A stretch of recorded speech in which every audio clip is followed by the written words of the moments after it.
ಸ್ನೇಹಿತರೆ ನಮಸ್ಕಾರ. ಪಶ್ಚಿಮ ಬಂಗಾಳದಲ್ಲಿ ಭಾರೀ ರಾಜಕೀಯ ಬೆಳವಣಿಗೆಗಳು ನಡೀತಾ ಇದ್ದಾವೆ.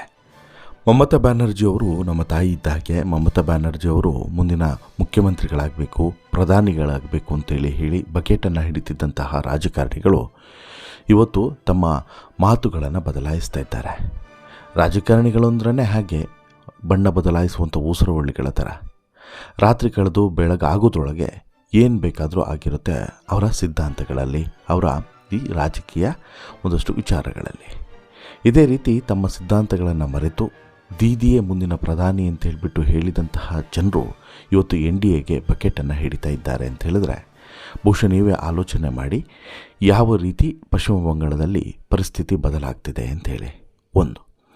ಎರಡನೇದು, BJP ಕಂಪ್ಲೀಟಾಗಿ ಪಶ್ಚಿಮ ಬಂಗಾಳದಲ್ಲಿ ತನ್ನ ಹಿಡಿತವನ್ನು ಸಾಧಿಸುವುದಕ್ಕೆ ಯಾವ ರೀತಿ ಪ್ರಯತ್ನ ಮಾಡ್ತಿದೆ ಅನ್ನೋದನ್ನು ಕೂಡ ನಾವಿಲ್ಲಿ ಅರ್ಥ ಮಾಡ್ಕೊಳ್ಬೇಕು. ಇನ್ನು BJP ಯಾವ ಮಟ್ಟಿಗೆ ಇಲ್ಲಿ ಕೆಲವೊಂದಷ್ಟು ವಿಚಾರಗಳಲ್ಲಿ ಕಾಂಪ್ರಮೈಸ್ ಆಗ್ತಿದೆ ಅಂತ ಹೇಳಿದ್ರೆ ಹಿಂದೂ ವಿರೋಧಿ ನಾಯಕರನ್ನು ಕೂಡ ತನ್ನತ್ತ ಸೆಳೀತಾ ಇದೆ, ತಾನು ವೆಲ್ಕಮ್ ಮಾಡ್ತಾ ಇದೆ. ಇದಕ್ಕೆ ಸ್ಪಷ್ಟವಾದಂತಹ ಸಾಕ್ಷಿ ಅಂತ ಹೇಳಿದ್ರೆ ಸಯೋನಿ ಘೋಷ್. ಹೌದು, ನಟಿ, ಗಾಯಕಿ, ರಾಜಕಾರಣಿಯಾಗಿರುವಂತಹ ಸಯೋನಿ ಘೋಷು ಒಂದು ರೀತಿಯಲ್ಲಿ ಬ್ಯೂಟಿಫುಲ್. ತನ್ನ ವಿಭಿನ್ನವಾದಂಥ ಮ್ಯಾನರಿಸಮು, ತನ್ನ ವಿಭಿನ್ನವಾದಂಥ ಡ್ರೆಸ್ಸಿಂಗ್ ಸೆನ್ಸು, ತನ್ನ ವಿಭಿನ್ನವಾದಂಥ ಮಾತುಗಳ ಮೂಲಕ ಗಮನವನ್ನು ಸೆಳೆದಂತಹ ಸಂಸದೆ ಈ ಸಯೋನಿ ಘೋಷು. ಇದೇ ಸಯೋನಿ ಘೋಷು ಮಮತಾ ಬ್ಯಾನರ್ಜಿಯವರನ್ನು ತಾಯಿಯ ರೂಪದಲ್ಲಿ ನೋಡ್ತಾ ಇದ್ರು. ಒಂದು ರೀತಿಯಲ್ಲಿ ಮಮತಾ ಬ್ಯಾನರ್ಜಿಯವರ ರೈಟ್ ಹ್ಯಾಂಡ್ ಅಂತಲೂ ಕೂಡ ಸಾಕಷ್ಟು ಜನ ಕರೀತಾ ಇದ್ರು. ಮಮತಾ ಬ್ಯಾನರ್ಜಿಯವರಿಗೆ ಬೆನ್ನಿಗೆ ಬೆನ್ನಾಗಿ ನಿಂತು ಸಂಸತ್ತಿನಲ್ಲಿ ಉಗ್ರವಾದಂಥ ಭಾಷಣ ಮಾಡೋದರಲ್ಲಿ ಸಯೋನಿ ಘೋಷು ಒಂದು ರೀತಿಯಲ್ಲಿ ಮುಂಚೂಣಿಯಲ್ಲಿದ್ದರು. ಅದು ಯಾವ ರೀತಿ ಅಂತ ಹೇಳಿದ್ರೆ ಯಾರನ್ನೂ ಕೂಡ ಕೇರ್ ಮಾಡದಿರೋ ರೀತಿಯಲ್ಲಿ, ಮೋದಿ ಆಗಿರ್ಬೋದು, ಅಮಿತ್ ಶಾ ಆಗಿರ್ಬೋದು, ಎಂಥವರನ್ನು ಕೂಡ ಒಂದು ರೀತಿ ಜಾಡಿಸುವಂತಹ ರೀತಿಯಲ್ಲಿ ಭಾಷಣ ಮಾಡೋದರಲ್ಲಿ ಪ್ರಖ್ಯಾತಿಯನ್ನು ಹೊಡೆದಿದ್ರು. ಕೆಲವೇ ಸಮಯದಲ್ಲಿ ಸಯೋನಿ ಘೋಷಿಗೆ ಸಿಕ್ಕಂಥ ಪಾಪ್ಯುಲಾರಿಟಿ ಇದೆಯಲ್ಲ, ಇದು ದೊಡ್ಡ ಮಟ್ಟದಲ್ಲಿ ಪಾಪ್ಯುಲಾರಿಟಿ ಸಿಕ್ಬಿಟ್ಟಿತ್ತು. ಆದರೆ ಇದೇ ಸಯೋನಿ ಘೋಷ್ ಈಗ BJPಗೆ ಬೆಂಬಲವನ್ನು ಕೊಡ್ತಾ ಇದ್ದಾರೆ, BJP ಸೇರ್ತಾ ಇದ್ದಾರೆ ಅನ್ನುವಂಥ ಸುದ್ದಿ ಭಾರಿ ದೊಡ್ಡ ಸಂಚಲನಕ್ಕೆ ಕಾರಣ ಆಗಿದೆ. ಎರಡೂ ಕಡೆಯಿಂದನೂ ಕೂಡ ಭಾರಿ ದೊಡ್ಡ ಚರ್ಚೆಯೂ ಕೂಡ ಆಗ್ತಿದೆ. ಒಂದು, ಸಯೋನಿ ಘೋಷ್ ಅವರು ಇದ್ದಂತಹ TMC, ಮತ್ತೊಂದು ಸಯೋನಿ ಘೋಷ್ ಈಗ ಬೆಂಬಲವನ್ನು ಕೊಡ್ತಿರುವಂಥ NDA. ಎರಡೂ ಕಡೆಯೂ ಕೂಡ ಭಾರಿ ದೊಡ್ಡ ಚರ್ಚೆ ಆಗ್ತಿದೆ. ಯಾಕಂತ ಹೇಳಿದ್ರೆ ಪಶ್ಚಿಮ ಬಂಗಾಳದಲ್ಲಿ ರಾಜಕೀಯ ಸಿಕ್ಕಾಬಟ್ಟೆ ಇಂಟ್ರೆಸ್ಟಿಂಗ್ ಆಗಿರುವಂಥದ್ದು ಇವತ್ತು ಮೊದಲೂ ಅಲ್ಲ, ಇದು ಕೊನೆಯೂ ಕೂಡ ಅಲ್ಲ. ಸಾಕಷ್ಟು ಸಲ ಇದೇ ರೀತಿ ಆಗಿದೆ. ಇದೇ ರೀತಿ ಕಳೆದ ಈ ಸಂಸತ್ ಚುನಾವಣೆಯ ಸಂದರ್ಭದಲ್ಲಿ ವಿಭಿನ್ನವಾಗಿ ಪ್ರಚಾರವನ್ನು ಮಾಡ್ತಾ ಯುನೀಕ್ ಸ್ಟೈಲನ್ನು ಪ್ರಚಾರಕ್ಕೆ ತಂದಂತಹ ಮತ್ತು ವಿವಾದಗಳ ಕೇಂದ್ರ ಬಿಂದು ಆಗಿದ್ದಂತಹ, ಹಿಂದೂವಾದಿಗಳ ಕೆಂಗಣ್ಣಿಗೆ ಗುರಿಯಾಗಿದ್ದಂತಹ, ಕಾಂಟ್ರವರ್ಷಿಯಲ್ ಕ್ವೀನ್ ಆಗಿದ್ದಂತಹ ಈ ಸುಂದರಿ ಈಗ BJP ಪಾಳ್ಯದಲ್ಲಿ ಸೆಂಟರ್ ಆಫ್ ಅಟ್ರಾಕ್ಷನ್ ಆಗಿರೋದು ಯಾಕೆ? ಈಕೆ BJPಗೆ ಹೋಗೋದಕ್ಕೆ ಕಾರಣ ಏನು? ಅಥವಾ BJPಗೆ ಬೆಂಬಲವನ್ನು ಕೊಡೋದಕ್ಕೆ ಕಾರಣ ಏನು? TMCಯಲ್ಲಿ ಈಕೆ ಒಂದು ಹೆಜ್ಜೆಯನ್ನು ಹೊರಗಡೆ ಇಡಬೇಕು ಅಂತ ಹೇಳಿದ್ರೆ ಏನಾದರೂ ಒಂದು ಕಾರಣ ಇರಲೇಬೇಕಲ್ವ. ಆ ಕಾರಣ ಏನು ಹೇಳ್ತೀನಿ. ಅದಕ್ಕಿಂತ ಮುಂಚೆ ನೀವಿನ್ನೂ ಕೂಡ ನಮ್ಮ ಚಾನಲನ್ನು ಸಬ್ಸ್ಕ್ರೈಬ್ ಮಾಡಿಲ್ಲ ಅಂದರೆ ದಯವಿಟ್ಟು ಕೂಡಲೇ ಸಬ್ಸ್ಕ್ರೈಬ್ ಮಾಡಿ ಸ್ನೇಹಿತರೆ. ಅದು 2024 ಲೋಕಸಭೆ ಚುನಾವಣೆ. ಪಶ್ಚಿಮ ಬಂಗಾಳದ ಪ್ರಮುಖ ಕ್ಷೇತ್ರವಾಗಿರುವಂತಹ ಜಾದವ್ಪುರ್ ಲೋಕಸಭಾ ಕ್ಷೇತ್ರದಿಂದ ಸ್ಪರ್ಧೆ ಮಾಡಿದಂತಹ ಈಕೆ ಹೆಸರೇ ಸಯೋನಿ ಘೋಷು.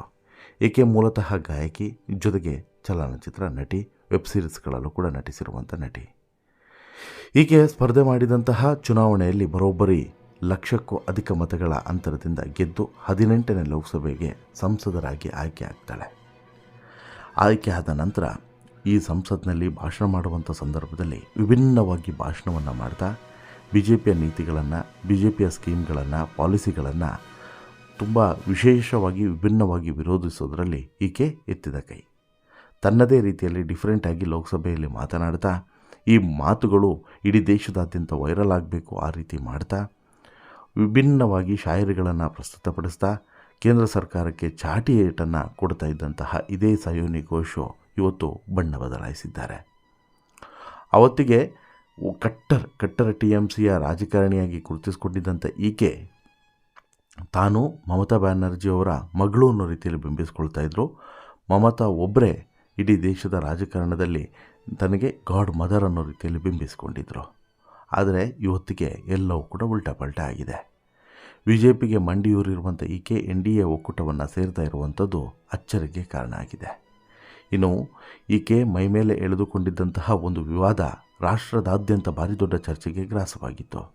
ಅದು ಯಾವ ಮಟ್ಟಿಗೆ ಹೋಯಿತು ಅಂತ ಹೇಳಿದ್ರೆ, ಈ ವಿವಾದದಿಂದ ಈಕೆಯ ತಲೆಯನ್ನು ತಂದುಕೊಟ್ಟವರಿಗೆ 1 ಕೋಟಿ ಬಹುಮಾನವನ್ನು ಕೊಡ್ತೀನಿ ಅನ್ನುವಂತಹ ಮಟ್ಟಿಗೆ ಘೋಷಣೆಯನ್ನು ಮಾಡೋ ಲೆವೆಲ್ಗೆ ಹೋಗಿತ್ತು ಅಂತ ಹೇಳಿದ್ರೆ ಯೋಚನೆ ಮಾಡಿ. ಇನ್ನು ಹಿಂದುತ್ವದ ವಿರೋಧಿ ಈಕೆ ಎನ್ನುವಂಥದ್ದು ಕೂಡ ಭಾರಿ ದೊಡ್ಡ ಪ್ರಮಾಣದಲ್ಲಿ ಬಿಂಬಿಸುವಂಥ ಪ್ರಯತ್ನವನ್ನು ಕೂಡ ಮಾಡಲಾಯಿತು. ಅದಕ್ಕೆ ಕಾರಣ ಏನು ಅಂತ ಹೇಳಿದ್ರೆ, ಈಕೆ ಕೊಟ್ಟಂಥ ಒಂದು ಸ್ಟೇಟ್ಮೆಂಟು. ಹೌದು, ಶಿವಲಿಂಗಕ್ಕೆ ಅಪಮಾನ ಮಾಡುವಂತಹ ಟ್ವೀಟೊಂದನ್ನು ಈಕೆ ಮಾಡಿದ್ಲು. ಈ ಟ್ವೀಟು ಮಾಡಿದ ತಕ್ಷಣಕ್ಕೆ ಭಾರಿ ದೊಡ್ಡ ಚರ್ಚೆ ಇಡೀ ದೇಶದಾದ್ಯಂತ ಆಗಿತ್ತು. ಈ ಚರ್ಚೆಗೆ ಪೂರಕವಾಗಿ ಈಕೆ ನಂತರ ಸ್ಪಷ್ಟನೆಯನ್ನು ಕೂಡ ಕೊಟ್ಟಿದ್ಲು. ನನ್ನ ಟ್ವೀಟ್ ಅಕೌಂಟ್ ಯಾವಾಗ ಓಪನ್ ಆಯಿತು, ಯಾರು ಓಪನ್ ಮಾಡಿದ್ದು, ಯಾಕೆ ಓಪನ್ ಮಾಡಿದ್ದು, ಏನು ಶೇರ್ ಮಾಡಿದ್ದಾರೆ, ಏನೂ ಕೂಡ ನನಗೆ ಗೊತ್ತಿಲ್ಲ ಅನ್ನೋಂಥ ವಿಚಾರವನ್ನು ಸ್ಪಷ್ಟನೆಯನ್ನು ಕೊಡ್ತಾರೆ. ಯಾವಾಗಿದ್ದಾಗಿದ್ದು 2015 ಶಿವರಾತ್ರಿ ಹಬ್ಬದ ದಿನವೇ ಇವರು ಶಿವಲಿಂಗಕ್ಕೆ ಕಾಂಡೋಮನ್ನು ಹಾಕಿದಂಥ ಫೋಟೋವನ್ನು ಟ್ವೀಟ್ ಮಾಡುವಂಥದ್ದು. ಇದಾದ ಬಳಿಕ ತನ್ನ ಟ್ವಿಟರ್ ಖಾತೆ ಹ್ಯಾಕ್ ಆಗಿತ್ತು, ಹಾಗೆ ಹೀಗೆ ಎಂದಲೂ ಕೂಡ ಹೇಳ್ತಾರೆ. ಇದರ ಜೊತೆಗೆ ಈಕೆಯ ವಿರುದ್ಧ ಒಂದಷ್ಟು ಆರೋಪಗಳು ಕೂಡ ಕೇಳಿ ಬರ್ತವೆ. ಹಾಗೆಯೇ ಸಂಪ್ರದಾಯವಾದಿಗಳ ಮೊದಲಲ್ಲೂ ಕೂಡ BJPಗರ ಕೆಂಗಣ್ಣಿಗೆ ಗುರಿಯಾಗ್ತಾರೆ. ತಾನು ಮಾಡಿದ್ದಲ್ಲ ಟ್ವೀಟ್ ಅಂತೇಳಿ ಹೇಳಿದ್ರು ಕೂಡ ಯಾರೂ ಕೂಡ ಕೇಳುವಂಥ ಸ್ಥಿತಿಯಲ್ಲಿ ಇರೋದಿಲ್ಲ. ಇದಾದ ಮೇಲೆ ದೊಡ್ಡ ಮಟ್ಟದಲ್ಲಿ ಪ್ರತಿಭಟನೆ ಆಗ್ತದೆ, ದೊಡ್ಡ ಮಟ್ಟದಲ್ಲಿ ಈಕೆಯ ವಿರುದ್ಧ ಆಕ್ರೋಶಗಳು ವ್ಯಕ್ತ ಆಗ್ತದೆ. ಅದಾದ ಬಳಿಕ ಈಕೆ ತಲೆಯನ್ನು ತೆಗೆಯೋದಕ್ಕೆ ಕೂಡ ಒಂದು ಸ್ಟೇಟ್ಮೆಂಟನ್ನು BJP ನಾಯಕ ಕೊಟ್ಟೇ ಬಿಡ್ತಾರೆ. ಇದು ದೊಡ್ಡ ಮಟ್ಟದಲ್ಲಿ ಸಂಚಲನಕ್ಕೆ ಕಾರಣ ಆಗ್ತದೆ. ಯಾಕೆ ಅಂತ ಹೇಳಿದ್ರೆ, ಒಬ್ಬ BJP ನಾಯಕ ತನ್ನ ತಲೆಯನ್ನು ತೆಗಿಬೇಕು, ತಲೆಯನ್ನು ತೆಗೆದರೆ 1 ಕೋಟಿ ಕೊಡ್ತೀನಿ ಅಂತ ಹೇಳೋದು ಅಂತ ಹೇಳಿದ್ರೆ ಏನು ಅಂತ ಹೇಳಿಬಿಟ್ಟು ದೊಡ್ಡ ಮಟ್ಟದಲ್ಲಿ ಈಕೆಯು ಕೂಡ ಅದನ್ನು ಪ್ರತಿಭಟನೆ ಮಾಡ್ತಾಳೆ. TMC ನಾಯಕರು ಕೂಡ ಇದನ್ನು ತಮ್ಮ ಪ್ರತಿಭಟನಾ ಅಸ್ತ್ರವಾಗಿ ಬಳಕೆಯನ್ನು ಮಾಡ್ಕೊಳ್ತಾರೆ. ಜೊತೆಗೆ ಇದೊಂದು ದೊಡ್ಡ ಬೆದರಿಕೆ ಅಂತಲೂ ಕೂಡ ಹೇಳ್ತಾರೆ. ನರೇಂದ್ರ ಮೋದಿ, ಅಮಿತ್ ಶಾ ವಿರುದ್ಧ ಹಾಗೆಯೇ ಓಂ ಬಿರ್ಲಾ ಅವರಿಗೂ ಕೂಡ ಕ್ಲಾಸನ್ನು ತೆಗೆದುಕೊಳ್ತಾರೆ, ತಮ್ಮ ಆಕ್ರೋಶವನ್ನು ಹೊರಗಡೆ ಹಾಕ್ತಾರೆ. ಇದಾದ ಬಳಿಕ BJP ನಾಯಕನ ವಿರುದ್ಧನೂ ಕೂಡ ಕೇಸ್ ದಾಖಲಾಗ್ತದೆ. ನಂತರ ಆತನು ಕೂಡ ಉಲ್ಟಾ ಹೊಡಿತಾನೆ. ಇದೆಲ್ಲವೂ ಕೂಡ ಆದಮೇಲೆ ಅದು ಅಲ್ಲಿಗೆ ತಣ್ಣಗಾಗ್ತದೆ. ಹೀಗೆ ಈಕೆ ಒಂದು ಹಂತದಲ್ಲಿ ಎಲ್ಲ ಕಡೆಯಿಂದನೂ ಕೂಡ BJPಯನ್ನು ವಿರೋಧ ಮಾಡ್ಕೊಂಡು ಬಂದಂಥ ಈಕೆ ತೃಣಮೂಲ ಕಾಂಗ್ರೆಸ್ಸಿಗೆ ನಾನು ಜೀವವನ್ನು ಕೂಡ ಬೇಕಾದರೂ ಕೊಡ್ತೀನಿ, ನಾನು ಪಕ್ಷವನ್ನು ಬಿಡುವಂಥ ಮಾತೇ ಇಲ್ಲ ಅಂತಲೂ ಕೂಡ ಹೇಳ್ತಾ ಬಂದಿದ್ದಂಥ ಇದೇ ಸಯೋನಿ ಘೋಷ್ ಇವತ್ತು ಸ್ವತಃ ದೀದಿಯೇ ನಂಬಲಿಕ್ಕೆ ಆಗದೇ ಇರುವಂತಹ ಒಂದು ನಿರ್ಧಾರವನ್ನು ತೆಗೆದುಕೊಂಡಿದ್ದಾರೆ. ಇತ್ತೀಚೆಗೆ ಪಕ್ಷದ ಯುವ ಘಟಕದ ಅಧ್ಯಕ್ಷೆಯಾಗಿಯೂ ಕೂಡ ನೇಮಕಗೊಂಡಿದ್ದಂಥ ಸಯೋನಿ ಈಗ ಮಮತಾ ಬ್ಯಾನರ್ಜಿಯವರು ದೇಶದ ಮುಂದಿನ ಪ್ರಧಾನಿ ಅಭ್ಯರ್ಥಿ ಅಂತಲೂ ಕೂಡ ಬಹಳಷ್ಟು ಕಡೆ ಹೇಳ್ಕೊಂಡು ಬಂದಿದ್ದರು. ಮಾಧ್ಯಮಗಳ ಮುಂದೆ ಮಾತನಾಡಬೇಕಾದ್ರೆ ದೀದಿ ಗೆದ್ದರೆ ಬಂಗಾಳ ಗೆದ್ದ ಹಾಗೆ ಅಂತಲೂ ಕೂಡ ಹೇಳಿದರು. ನಾನು ಯಾವತ್ತಿದ್ರೂ ಕೂಡ ಬ್ಯಾನರ್ಜಿ ಅವರ ಕೈ ಬಿಡೋದಿಲ್ಲ ಅಂಥೇಳಿ ಪ್ರತಿಜ್ಞೆಯನ್ನು ಮಾಡಿದರು.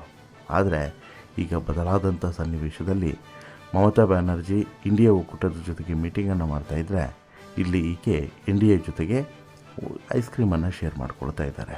ಅಂದರೆ NDA ಜೊತೆಗೆ ಮೈತ್ರಿ ಮಾಡಿಕೊಳ್ಳುವಂತಹ ಆಲೋಚನೆಯಲ್ಲಿದ್ದಾರೆ. ಆಲ್ಮೋಸ್ಟ್ ಆಲ್ NDA ಜೊತೆಗೆ ದೈಹಿಕವಾಗಿ ಹೋಗಿದ್ದಾರೆ ಅನ್ನೋದು ಕೂಡ ಈಗ ಗೊತ್ತಾಗ್ತಿದೆ. ಅಲ್ಲಿಗೆ ಅವತ್ತು ಇದೇ BJPಯ ವಿರುದ್ಧ ತಮ್ಮ ಆಕ್ರೋಶವನ್ನು ಹೊರಗಡೆ ಹಾಕಿದ್ದಂತಹ ಇದೇ ಸಯೋನಿ ಘೋಷ್ ಇವತ್ತು ಯಾವ ನೈತಿಕತೆಯನ್ನು ಇಟ್ಕೊಂಡು BJPಗೆ ಹೋಗಿದ್ದಾರೆ ಅನ್ನೋದು ಈಗ ಜನ ಕೇಳ್ತಿರುವಂಥ ಪ್ರಶ್ನೆ. ಇದರ ಜೊತೆಗೆ BJPಯು ಕೂಡ ಇಲ್ಲಿ ಹಿಂದುತ್ವದ ಅಸ್ತ್ರಗಳನ್ನೇ ಬಳಕೆ ಮಾಡಿಕೊಂಡು ಇಲ್ಲಿವರೆಗೆ ಬಂದಿದೆ. ಹಾಗಾದರೆ ಇದೇ ಹಿಂದೂಗಳಿಗೆ ಮತ್ತು ಹಿಂದೂಗಳ ದೇವರಿಗೆ, ಹಿಂದೂಗಳ ಭಾವನೆಗೆ ಅವಮಾನಿಸಿದಂಥ ಈಕೆಯನ್ನು ಹೇಗೆ ಇವತ್ತು ಸ್ವೀಕರಿಸ್ತಾರೆ ಅನ್ನುವಂಥದ್ದು ಮತ್ತೊಂದು ಪ್ರಶ್ನೆ.